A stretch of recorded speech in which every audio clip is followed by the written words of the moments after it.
longtemps resté en marge des événements, souvent avec un silence radio, observant l'évolution sociopolitique d'une transition qu'il considère comme étant sa progéniture, le mouvement du 5 juin a décidé finalement de monter sur le ring. Après de nombreuses tentatives de suggestions et de propositions de solutions aux autorités transitoires, le M5 sort ses griffes et attaque, demandant jusqu'à la dissolution du CNT et prévoit d'autres actions d'envergure. C'est ce qui fait la quintessence d'un point de presse en présence de ses capitaines, du moins de ses ténors, qui constituent son comité stratégique. Ce jeudi 4 février 2021, dans l'enceinte de l'immeuble Bitar, servant désormais de cadre pour ses activités depuis la rupture avec son allié d'antan, la CEMAS. Le M5 RFP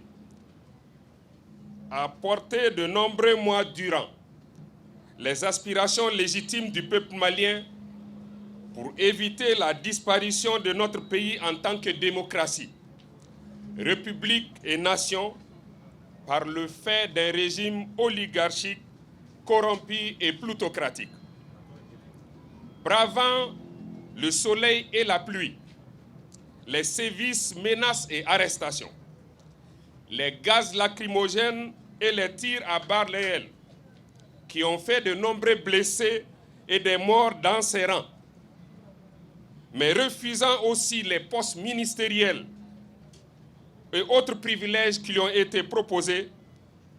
le M5 RFP a vu ses premières revendications aboutir avec la démission de l'ancien président de la République, de son gouvernement ainsi que la dissolution de l'Assemblée nationale. Un groupe de militaires regroupés au sein d'un Conseil national pour le salut du peuple, CNSP, déclarant avoir parachevé l'action du peuple malien portée par le M5 RFP, était en effet intervenu le 18 août 2020 pour arrêter le président Ibrahim Boubacar Keïta. Ce CNSP apparaissait ainsi comme le partenaire naturel du M5 RFP pour conduire une transition de rupture avec les pratiques contre lesquelles les Maliens s'étaient dressés à Bamako, à l'intérieur du Mali et dans la diaspora. Cependant, après de nombreux volte-face, manquement à la parole donnée, dédits et trahison, il est avéré aujourd'hui qu'il existe une complicité objective et une convergence d'intérêts et d'objectifs entre l'ancien régime en apparence déchu et les autorités militaires qui dirigent de fait la transition et qui ont fait main basse sur tous les leviers de toutes les institutions et tentent une OPA sur l'ensemble de notre pays, sur sa souveraineté et sur le processus de réforme politique et institutionnelle. D'ores et déjà, le M5 RFP porte à la connaissance de l'opinion nationale et internationale qu'il a introduit auprès de la Cour suprême du Mali un recours pour excès de pouvoir contre le décret numéro 2020-0239 du 3 décembre 2020 fixant la liste nominative des membres du CNT, Conseil national de transition, qui doit être purement et simplement dissous pour illégalité et défaut de légitimité en tant que représentation nationale. Le M5 RFP dénonce ainsi les initiatives et démarches solitaires et les manœuvres subreptices mises en scène pour donner l'impression d'inclusivité purement factice du processus de relecture des textes électoraux engagé par la junte et refuse que les forces sociopolitiques qui le composent soient réduites à jouer le rôle de faire valoir et de caution de crédibilité à un tel jeu trouble. Aussi, le M5 RFP fustige les tentatives de marginalisation de l'ensemble de la classe politique par les autorités de la transition relativement aux questions politiques et électorales et les fuites en avant pour détourner l'attention du peuple sur les priorités de la transition à travers de pseudo-opérations coup de poing, de démolition d'immeubles dans la zone aéroportière, alors que les dites autorités sont plutôt attendues sur le terrain de la lutte contre l'insécurité, du recouvrement de l'intégrité du territoire national, du retour de l'administration et des services sociaux de base, de la relecture de l'accord pour la paix et la réconciliation issu du processus d'Alger, de la lutte contre la corruption et de l'assainissement de la gouvernance des affaires publiques. Tout est soumis à la volonté des autorités militaires qui gèrent de facto le pays. Pas de justice pour les victimes des 10, 11, 12 juillet 2020, ainsi que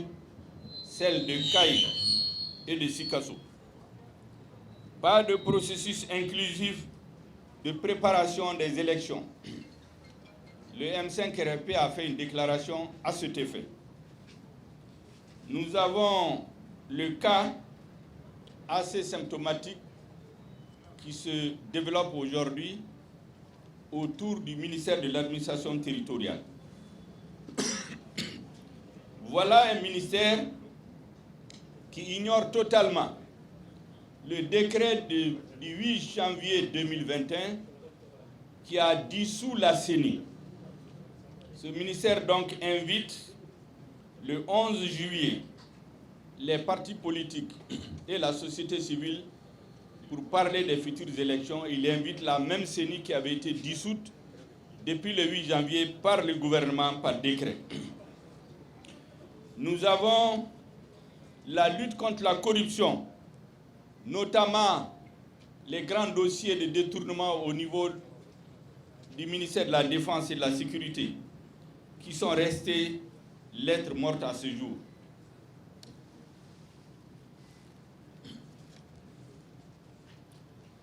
Mais au-delà de tout, nous avons le Conseil national de transition, organe illégitime et illégal, ne représentant aucune organisation, aucune région,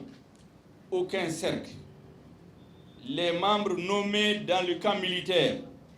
à titre individuel. Cet organe doit être purement et simplement dissous. Et nous voulons dire clairement que toutes les manœuvres qui sont en cours, s'il n'y a pas de rectification de la trajectoire de la transition, s'il n'y a pas une rectification du comportement des différentes institutions, s'il n'y a pas de changement dans la façon de préparer et conduire le processus de transformation politique et électorale, nous allons nous retrouver dans une impasse à la fin de ce processus. Que Dieu nous en garde. Je voudrais dire donc à ceux qui s'adonnent aujourd'hui à la violation de l'accord pour la paix et la réconciliation, qui s'adonnent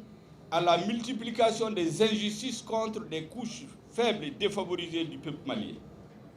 qui préparent des élections frauduleuses, le peuple malien se dressera de toute sa taille sur leur chemin. À bon entendeur, salut.